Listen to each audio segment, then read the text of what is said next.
చట్టం ఇవన్నీ చేసి నాకు ప్రభు ఉంటే చాలు, ఆయన పునరుద్ధాన బలం. అలాగే మనము కూడా పునరుద్ధాన శక్తి ఉంది కాబట్టి, యేసు ప్రభు సిలువ రక్త ప్రోక్షణ మన మీద ఆపాదన ఉంది కాబట్టి మనకు పరలోక భాగ్యాలను కోరుకుంటున్నాను.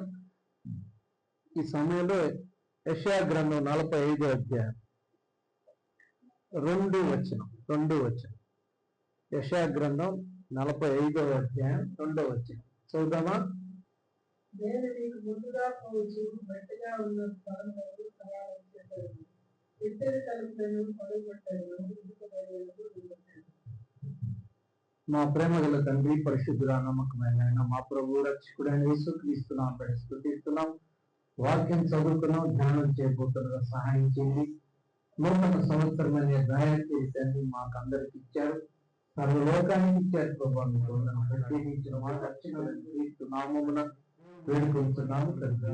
ప్రభు యేసుక్రీస్తు నామం పేరిట మనకందరికీ దేవుని సమాధానం, ప్రత్యేకించి నూతన సంవత్సర శుభాకాంక్షలు తెలియజేస్తున్నాను. గడిచిన 2025 సంవత్సరం అనేక అనుభవాలు, అనేక పరిస్థితులు గుండా మనం వచ్చాం. ఏ పరిస్థితుల్లో ఉన్నా కూడా దేవుడు మనకు తోడుగా ఉండి ఆయన బాహువుల్లో మనం భద్రపరిచి 2026 సంవత్సరానికి ప్రవేశించే అనుకూలత ఇచ్చాడు. దేవుణ్ణి ఆరాధించే ప్రాముఖ్యమైన 3 అంశాల్లో ఒక అంశం మనం సజీవుల లెక్కలో ఉన్నాము అనేది దేవునికి ఆరాధించేటటువంటి వాటిల్లో ఒక అంశం. మొదటిది, ఆయన సర్వశక్తి గల దేవుడు, ఆయన మనల్ని తన కుమార్తెలుగా యేసు ప్రభువుని ఏర్పాటు చేసుకున్నాడు. రెండవది, మనం సజీవ లెక్కలో ఉన్నాం. మూడవది, యేసు ప్రభు రక్త ప్రోక్షణ మన కడిగి ఆయన మన పాపాలను క్షమించి తండ్రితో, అంటే తండ్రి అయిన దేవునితో యేసు ప్రభు ద్వారా మనం సమాధానం కలిగి ఆయన ద్వారా మనం మేలులు పొందే కృపను దేవుడు ఇచ్చినందుకు మనం దేవుని ఆరాధిస్తాం. చాలా ఉన్నాయి అంశాలు ఆరాధించడానికి, మెయిన్ గా ముఖ్య 3 లక్షణాలు మనం గమనించాం. అలాగే ఈరోజు 26వ సంవత్సరం మొదటి రోజు మన అర్లీ అవర్స్ లో మామూలుగా ప్రతి క్రైస్తవ సమాజంలోని వ్యక్తి వాచ్ నైట్ అంటారు, అంటే నూతన సంవత్సరం ఎదుర్కోలు. ఆ 12 గంటల టైంలో మందిరంలో ఉండాలి, ప్రార్థిస్తూ ఉండాలి, పాటలు పాడుతూ ఉండాలి, దేవుణ్ణి ఆరాధిస్తూ ఉండాలి, దేవుని స్తుతి చెల్లించాలి. ఆ సమయంలో 12వ గంట కొట్టగానే పక్కన వరకు హ్యాపీ అరవడం అలాంటివి చేస్తుంటారు. కానీ అది కాదు, మనకేంటంటే ఆ సమయంలో ప్రార్థనలో మనం ముందుకు కొనసాగుతాం. అది ఒక ఆధిక్యత కాబట్టి అది మనం కలిగి ఉన్నాము. మరి ఈరోజు ఉదయకాలం ఆరాధనలో దేవుడు మనకు తోడుగా ఉన్నారని నమ్ముతున్నాం. మరి చదువుకున్న వాక్యం యెషయా గ్రంథం యొక్క 45వ అధ్యాయంలో 2వ వచనం. నేను నీకు ముందుగా పోవచ్చు, మెట్టగానున్న స్థలములను సరళం చేసేదను, ఇత్తడి తలుపులను పగులుగొట్టెదను, ఇనుప గడియలను విడగొట్టెదను. ఈ బైబిల్లో ఈయనకున్నటువంటి మాటలు, ధైర్యం పరిచే మాటలు, లేకపోతే అభయం ఇచ్చే మాటలు, భయపడొద్దని చెప్పే మాటలు, వాగ్దాన మాటలు, ఇవన్నీ ఎందుకు ఉన్నాయంటే లోకము దృష్టిని ఎందు పడి ఉన్నది. లోకంలో ఉన్నదంటే శరీరాశ, నేత్రాశ, జీవపు డంబము. సాతానుడు యేసు ప్రభుతో శోధన సమయంలో ఈ లోక రాజ్యములు నాకు అప్పగింపబడి ఉన్నాయి, నువ్వు నాకు కానీ మొక్కినట్లయితే ఇవన్నీ నీకు హస్తగతం చేస్తాను అన్నాడు. ప్రభు అయిన దేవుడు మాత్రమే మొక్కి ఆయన మాత్రమే ఆరాధించాలి అని ప్రభు తిరిగి దేవుని వాక్యాన్ని అందించి ఆ సాతాను యొక్క శోధనని జయించాడు. అంటే దాని అర్థం ఏంటంటే యేసు ప్రభు నీకెక్కడ అప్పగించబడింది అని సాతానుతో డిబేట్ చేయాలి, లేకపోతే కాంట్రడిక్ట్ చేయాల. దాని అర్థం ఏంటంటే ఆదాము ద్వారా వచ్చిన పాపం వలన లోకము ఎక్కడికి వెళ్ళిపోయింది, పాపం వచ్చి బంధకాల్లో పడిపోయింది. అందుకే 5వ అధ్యాయం 12వ వచనం రోమా పత్రికలో ఒక మనిషిని ద్వారా పాపం వచ్చింది, పాపం ద్వారా మరణం వచ్చింది, ఆ మరణం అందరికీ సంప్రాప్తమైంది అన్నాడు. కాబట్టి లోకంలో ఉన్నదంతా, అందుకే మనుషులు చనిపోతున్నారు, అనారోగ్యం, బలహీనత, ఒక మనిషి ఇంకో మనిషి మీదకి వ్యతిరేకంగా మాట్లాడుతున్నాడు, దౌర్జన్యాలు, పోలీస్ స్టేషన్లు, న్యాయ వ్యవస్థలు, దేవుడు అభయం ఇచ్చే మాట, ఇవన్నీ ఎందుకున్నాయంటే లోకంలో పాపం ఉన్నది, దాని ఎఫెక్ట్ నడుస్తా ఉంది లోకంలో. అయితే మానవుడు దేవుడు ఏర్పాటు చేసుకున్నటువంటి ఉద్దేశం ఏంటంటే ఆయన తనని ఆరాధిస్తూ ఉండి తన ప్రజలుగా తన నూతనమైన ఒక ప్రపంచం దేవుడు ఏర్పాటు చేస్తే సాతానుడు మొదటి వ్యక్తినే పాపంలో పడిపోయేటట్టు చేశాడు, తన శోధించిన దానివల్ల. కాబట్టి అది అందరికీ మరణం వచ్చేసింది. కాబట్టి మరణానికి లోనైనటువంటి మనము జయించాలంటే యేసు ప్రభు మన కొరకు ఈ లోకంలో సిలువలో మరణించి సమాధి చేయబడి తిరిగి లేచిన దానివల్ల మనము మరణము నుంచి తప్పించేదానికి దేవుడు ఈ లోకానికి యేసుక్రీస్తు ప్రభుగా వచ్చి ఆయన మానవ జీవితం జీవించి మానవ కట్టుబాట్లు మానవ లిమిటేషన్స్ లో ఆయన ఉండి ఆయన వాటిని జయించి శోధన సహించి పవిత్రుడిగా ఉండి పరిశుద్ధ శరీరాన్ని మన పక్షముగా దేవుని బిడ్డలుగా దేవుని సన్నిధిలో ఆయన బలి అయిపోయి ఆయన తిరిగి లేచి మనకు ఆ పునరుద్ధాన శక్తిని ఆయన ఎందుకు విశ్వాసం ఉంచిన వారికి ఇస్తారని వాగ్దానం చేశాడు. ఇక్కడ ముందుగా పోవచ్చు మెట్టగానున్న స్థలము నేను సరళం చేస్తేనే మాట ఇక్కడ ఒక వాగ్దానంతో కూడా దాని ముందు ఒక అబ్జెక్షన్ లేకపోతే ఒక ఇబ్బందికరమైన పరిస్థితి. మెట్టగా ఉన్న స్థలాలు మనం పోయేదానికి సరళమైన పరిస్థితులు లేవు. నిన్న మనం దేవుని వాక్యం చెప్పుకుంటూ వెనుక ఉన్నవి మరచి ముందున్న వాటి కొరకి వేగిరి. వెనుక ఉన్నవి ఏం మర్చిపోవాలి? మనకున్న గొప్పతనాలను మర్చిపోవాలి, లేకపోతే మనకున్న బలహీనతల్ని మర్చిపోవాలి. గొప్పతనాల గురించి మనం గర్వించే పరిస్థితులు ఉండకూడదు, బలహీనతలు ఉండి వాటిల్లో కుంగిపోయే పరిస్థితులు ఉండకూడదు. కాబట్టి అన్ని పరిస్థితుల్లో సర్వకాల సర్వావస్థల్లో దేవుడు మనకు తోడుగా ఉన్నాడు. ఆయన మనకు సమస్తము, ఆయన మనకు రాజు, మన విమోచకుడు, మన దేవుడు అని మనం గుర్తెరగాలి. అందుకే ఇక్కడ ఏమని చెప్పండి, నేను నీకు ముందుగా పోవచ్చు మెట్టగానున్న స్థలములను సరళం చేసేది. ఈ మాటలు దేవుడు మనతో డైరెక్ట్ గా యెషయా గ్రంథం ఎలాంటిది అంటే, బైబిల్లో 66 పుస్తకాలు ఉంటే 66 పుస్తకాల్లో ఉన్నటువంటి జిస్ట్ అంతా సారాంశం అంతా యెషయా గ్రంథంలో ఉంటుంది. అందుకే ఇది 66 అధ్యాయాలు ఉంటాయి. 39 పుస్తకాలు ఓల్డ్ టెస్టిమెంట్ అయితే, 27 పుస్తకాలు న్యూ టెస్టిమెంట్ అయితే, 39 అధ్యాయం వరకు కండెమ్నేషన్, శిక్ష ఇవన్నీ కనిపిస్తాయి ఈ యెషయా గ్రంథంలో. మిగిలినటువంటి 27 అధ్యాయాల్లో దేవుడి ప్రేమ, కనికరం, ఆయన ఆదరణ, ఆయన ధైర్యపరిచే విషయాలు. ఇక్కడ మీకు మెట్టగా గడిచిన సంవత్సరము అనేక అనుభవాలను తెచ్చారు. రోజు ప్రతి సంవత్సరం ఇలాగా ఉంటుంది. ప్రతిరోజు ఉదయం లేస్తాం, ఎండ లేకపోతే వర్షము లేకపోతే పరిస్థితులు, చల్లదనము లేకపోతే మన కష్టాలు ఎన్ని సాఫీగా జరిగిపోతాయి, అన్ని మళ్ళా రిపీట్ అవుతా ఉంటాయిలే అనే నిరుత్సాహంతో ఉండకుండా ఈ సంవత్సరం కూడా మనకి ఒకవేళ సమస్యలున్నా బాధలున్నా వాటిని అధిగమించే శక్తి నేను ఇస్తానని, మెట్టగా ఉన్న స్థలం నేను సరళం చేస్తాను అని. ఇంకేమన్నాడు, ఇత్తడి తలుపును పగలగొట్టెను, ఇనుపు గడియలను గడగొట్టెను.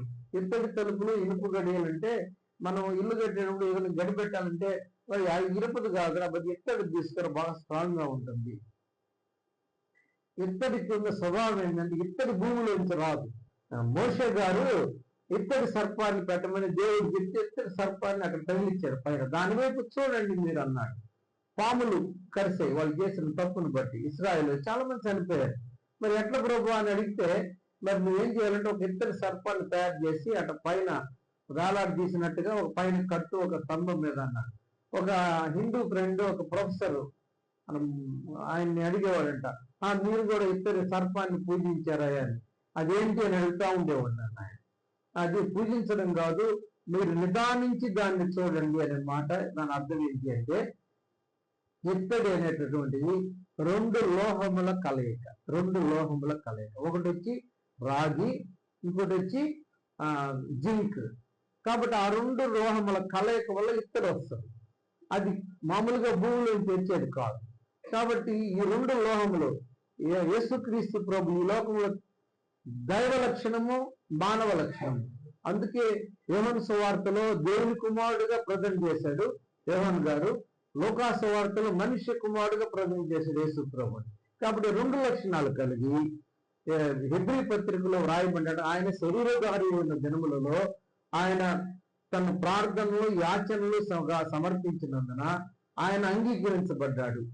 ప్రార్థనలు, యాచనలు దేవునికి సమర్పించినందున ఆయన దేవుడుగా వచ్చినప్పటికీ మానవ రూపంలో ఆయన నేను దేవుణ్ణి కాబట్టి నేను ప్రత్యేకంగా ఉంటానని ఆయన జీవించాల. అందుకే అదే పత్రికలో ఉంటుంది, ఆయన సమస్త విషయంలో మనవలో శోధించబడినాను, ఆయన పాపము లేనివాడుగా ఉన్నాను. ఆయన పాపం లేనివాడుగా ఉన్నాడంటే in spite of all these limitations, అంటే ఈ మానవ జీవితంలోకి రావడమే చాలా కష్టతరమైనటువంటి. ఎందుకంటే శోధనకు ఊరికినే చిన్నపిల్లోడి మీద అన్న వాడు కోపడతాడు, వాడి చేతిలోకి ఏది ఇచ్చినా సంతోషం తీసుకుని మళ్ళీ అడిగితే ఇప్పుడు అంటే వాడిలో కూడా పాప లక్ష్మి జన్మ పాపం ప్రతి మనిషిలో ఉంది. కర్మ పాపం చేసి పాపం, ఈ రెండు పాపాలు మనిషిలో ఉన్నాయి. కాబట్టి వాడిని అధిగమించాలంటే యేసుక్రీస్తు ప్రభు రక్త ప్రోక్షణ మన మీద ఆపాదన ఉండాలి. కాబట్టి యేసుక్రీస్తు ప్రభు ఈ రెండు రకాలైనటువంటి గుణలక్షణాలు కలిగి ఉన్నప్పటికీ మానవ జీవిత లక్షణము ఆయన్ని పాపం చేసేటట్టుగా కాకుండా పాపాన్ని అధిగమించే విధంగా పరిశుద్ధుడుగా దేవుని సన్నిధిలో యోగ్యమైన దేవుని గొలుపులుగా ఆయన సిలువలో మన కొరకు మరణించి సమాధి చేయబడి తిరిగి లేచి ఆయన మనకి రక్షణ ఇవ్వడానికి ఈ లోకానికి వచ్చాడు. కాబట్టి ఇత్తడి తలుపులు ఇనుప గడియలు నేను విడగొట్టేదను, తలుపులు తెరిచేటటువంటి తలుపులు తెరిచి దేవుడు మనకి ఏం చేశాడు, మనమేమి తలుపులు తెరవాలి, మనలో ఏముండేటటువంటి క్లోజ్డ్ సిచ్యువేషన్స్ అంటే మూయబడినటువంటి మన మనస్సుల్ని, మన జీవితాలని, మన గుణలక్షణాలని మనం ఏం చేయాలంటే మనం వాటిని తెరిచి ప్రభు కొరకు ఆయన ఏం చేయాలి, ఆ మార్గాన్ని మనం ఆహ్వానించాలి. అందుకే మొదట ఫస్ట్ పాయింట్ ఏంటంటే దేవుడు యొక్క గుణలక్షణాలు. మొదటి గుణలక్షణం ఏంటంటే ఆయన పరిశుద్ధుడు. ఆయన పరిశుద్ధుడు పరిశుద్ధుడు పరిశుద్ధుడిని యెషయా-గ్రంథం 6వ అధ్యాయంలో దూతల చేత ఆయన పొగడబడుతూ ఉంటే ప్రవక్త అయినటువంటి ఆయన ఇశ్రాయేలును నిందించినటువంటి వ్యక్తి మొదటి అధ్యాయంలో 6వ అధ్యాయంకి వచ్చేసరికి దేవుని సన్నిధిలో నిలబడేసరికి దేవుని ప్రసన్నతను ఆయన చూస్తూ ఆ వెలుగుని, ఆ ప్రసన్నతలో ఒక ప్రవక్త అయిన వ్యక్తి మిగిలినటువంటి ఆయనతో కూడా ఉన్న ప్రజలను వారి పొరపాట్లను బట్టి నిందించిన వాడు. ఇశ్రాయేలుకు బుద్ధి లేదు, దుష్ట సంతానమా, చెరుపు చేయి పిల్లారా నీకు శ్రమ, ఎద్దు తన కామంగా అడుగును, గాడితో తన సొంతవాణి దొడ్డి తెలుసుకును అని ఆయన పోలికి చెప్పి మీరు మంచి వాళ్ళుగా బిడ్డ తప్పు చేశారు, మీ పుండ్లు అవి మెత్తం చేయబడలేదు, చెప్పలేనంత ఘోరమైన లైఫ్ స్టైల్లో ఉన్నారు మీరని ఇశ్రాయేలు నిందించిన వ్యక్తి. అంటే ఈయన ప్రవక్తగా ఉన్న వ్యక్తి 6వ అధ్యాయంలో దేవుని ప్రసన్నత కనబడేసరికి ఆయనకి ఏమనిపిస్తుందంటే నేను అపవిత్రుడను, అపవిత్రమైన పెదవులు గలవాడును, అపవిత్రమైన పెదవుల్లో వారి మధ్య నేను విశ్వసించవాడిని. అంటే దేవుని సన్నిధిలో ప్రవక్త పోయినా ఎవరు పోయినా వారి బలహీనతలు దేవుని సన్నిధిలో కనబడిపోతా ఉంది. దేవుని వెలుగులో మన బలహీనతలన్నీ కనబడతా ఉంది. కాబట్టి ఎవరు కూడా దేవుని సన్నిధిలో యథార్థవంతుడు ఎవరు కూడా లేరు. అందుకే అందరూ పాపం చేసి దేవుని అనుగ్రహించిన మహిమను పొందలేకపోవచ్చు. అయితే మనకున్నటువంటి నిత్య జీవం యేసు ప్రభు నందు మాత్రమే ఉన్నదని ఆ రోమా పత్రికలో కూడా వ్రాయబడింది. కాబట్టి మనం ప్రార్థన అనే విషయంకి ఈ మాట నేను చెప్పాను. ప్రార్థన అంటే దేవుడు పరిశుద్ధుడు, మనము ఆ పాపములం, అంటే ఏ భేదములు అందరూ పాపం చేసి దేవుడు అనుగ్రహం మహిమను పొందలేము. కాబట్టి ఈ రెండింటికి మధ్య కనెక్ట్ చేసేటటువంటిది ఏంటంటే ప్రార్థన మాత్రమే. మనకు ఏదైనా ఒక అవసరత అక్కరత ఉన్నా, మనం తప్పు చేసినా, పొరపాటు చేసినా, మనం దేవునితో కనెక్ట్ కావాలంటే దేవునికి మనం ఏం చేయాలి, ప్రార్థన చేయాలి. ప్రార్థన చేసే వారముగా ఉండాలి. ఎప్పుడు ప్రార్థన చేయాలి, నేను ఉదయం ఫలానా సమయంలో చేయాలి, మధ్యాహ్నం చేయాలి, సాయంత్రం చేయాలి, ఒకళ్ళకి సపరేట్ సమయాలు అయి ఉండవచ్చు. కానీ ప్రార్థన అనేది ఎల్లప్పుడూ ఆ వేవ్ లెంగ్త్ అంటే ఒక టీవీ కానీ ఏదన్నా చెప్తే ఛానల్ నొక్కితే ఆ ఛానల్కు రాగానే ఆ ఛానల్లో వచ్చేటటువంటి ఆ ప్రోగ్రామ్స్ అన్ని ఆ టీవీలో మనకు కనిపిస్తాయి. అలాగే మనం దేవునితో ఆ విధంగా సంబంధం కలిగి ఉండాలి. నేను ఎట్లాంటి పరిస్థితుల్లో ఉన్నా, ఎంత కష్టంలో ఉన్నా, నా ప్రభు నాకు తోడుగా ఉన్నాడు కాబట్టి నేను ఆయనకి ప్రార్థన చేస్తాను. అందుకే మోషే గారికి ఏమన్నాడు దేవుడు, నేను ఉన్నవాడను అనువాడు. మనం ఏ పరిస్థితిలో ఉన్నా, ఎక్కడున్నా, ఎవరితో ఉన్నా దేవుడు ప్రార్థన చేస్తే వెంటనే ఆలకించి నేను నీతో కూడా ఉన్నాను అని వాగ్దానం చేసిన దేవుడు నీతో నాతో ఉన్నాడు. ఈ నూతన సంవత్సరంలో ముందుగా ఉన్న స్థలం నేను ఏం చేస్తాను, మెట్టగా ఉన్న వాటిని సరాలు చేస్తాను. పోయేదాన్ని గతుకులుగా ఉంటే, లేకపోతే అది దాటలేని పరిస్థితుల్లో ఉంటే వాటిని నేను సరళం చేస్తాను. నా మాట సెలవిస్తే అవన్నీ సమమైపోతాయి. ఒకవేళ గుంటగా ఉన్న వాటిని కూడా సమం చేసే దేవుడు. కాబట్టి ప్రార్థనే అనే తలుపు మనము జీవితం కలిగి ఉండాలి. తర్వాత రెండోది ఏంటంటే మనము ఈ లోకంలో ప్రార్థన చేసుకుంటున్నాము, ఉదయం చేస్తాం, తర్వాత మనకు మరొకటి ఏంటి చెప్పండి, మనం ఇప్పుడు ఏం కలిగి ఉన్నాం, దీన్ని దీన్ని ఏమంటాం, సహవాసం కలిగిన మనం ఒకరినొకరము సహోదరులం అంటే యేసు ప్రభు రక్తంలో కడగబడిన వారముగా, మనం ఒక కుటుంబముగా, యేసు ప్రభు శిరస్సు ఉండగా ఆయన శరీరంలో భాగమైనట్టు వివిధ రకాలైన అవయవములుగా మనం ఉన్నాం. కాబట్టి మనం ఈ సహవాసము తప్పకుండా కలిగి ఉండాలా. ఈ సహవాసము, సహవాస ప్రార్థన, సహవాస జీవితము. ఒకరు ఏదైనా బలహీనంగా ఉన్నప్పుడు, అమ్మ నాకు ఇట్లా బాగలేదమ్మా, అయ్యా నాకు ఇట్లా బాగలేదు ఆయన అప్పుడప్పుడు ప్రార్థన మనవులు వస్తుంటాయి. నేను కూడా చెప్తుంటా, నా గురించి ప్రార్థన చేయండి.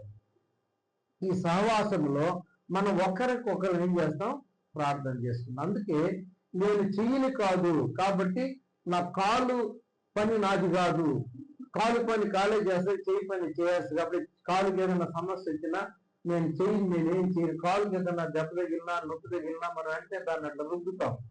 అంటే దేనితో రుద్దుతాం, చేతితో రుద్దుతాం. అంటే ఆ రెండింటికి మధ్య ఏముంది, కోఆర్డినేషన్ ఉంది.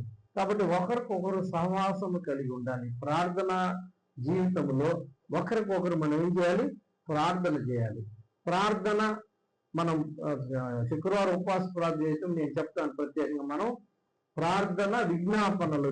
విజ్ఞాపన అంటే ప్రార్థన అంటే మీ కొరకు చేసుకునేది, మీ కుటుంబం కొరకు చేసుకునేది. విజ్ఞాపన అంటే పక్కన ఉన్నటువంటి సహోదరుల కొరకు, సంఘం కొరకు, లేకపోతే లోకంలో ఉన్న పరిస్థితుల గురించి ఎదుర్కొ వచ్చేది. యేసు ప్రభు రక్త ప్రోక్షణలో పాప క్షమాపణ అనుభవంలోనికి తీసుకొచ్చేదానికి రక్షణ అనే తలుపుని వారి కొరకు తెరవాలి. మనం ఎవరైనా ప్రభువులోకి రానట్లయితే మనం కూడా ఆ రక్షణ తలుపును మనం తెరచి ప్రభువుని మన హృదయంలోకి ఆహ్వానించాలి.